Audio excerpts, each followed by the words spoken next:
দর্শক, এই মুহূর্তে আমি রয়েছি পাবনা জেলার ঐতিহ্যবাহী বাজার পাবনা মাসুম বাজার।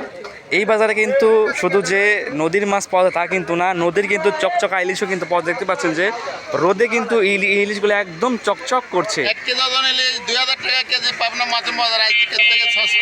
আর দেখেন গত হাটেও কিন্তু এটা 1300 টাকা কেজি ছিল, আমার একটা মনে আছে।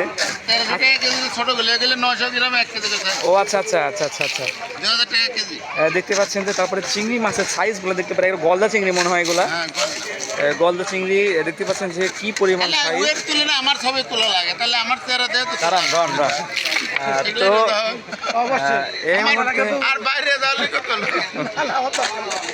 লা লা লা লা লা তুলে ছাই দাও তো আমাকে কিছু দাও না, তোমরাই কামাই করো।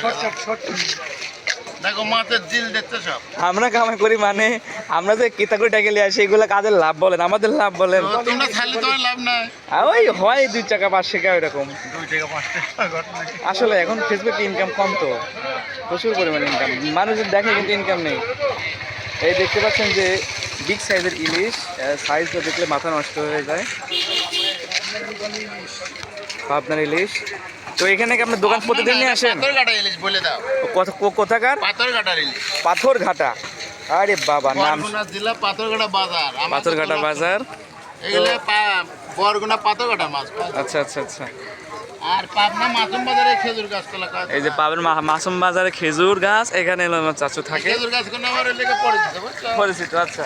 খেজুর গাছ যাই হোক, এই মাছ বাজারের ভিডিও যারা দেখেন তারা অবশ্যই আপনারা দেখবেন। আজকের ভিডিও এই পর্যন্ত, সবাই ভালো থাকবেন, সুস্থ থাকবেন। দেখা হচ্ছে নেক্সট সবাইকে সালাম, আসসালামু আলাইকুম ওয়া রাহমাতুল্লাহি ওয়া বারাকাতুহু।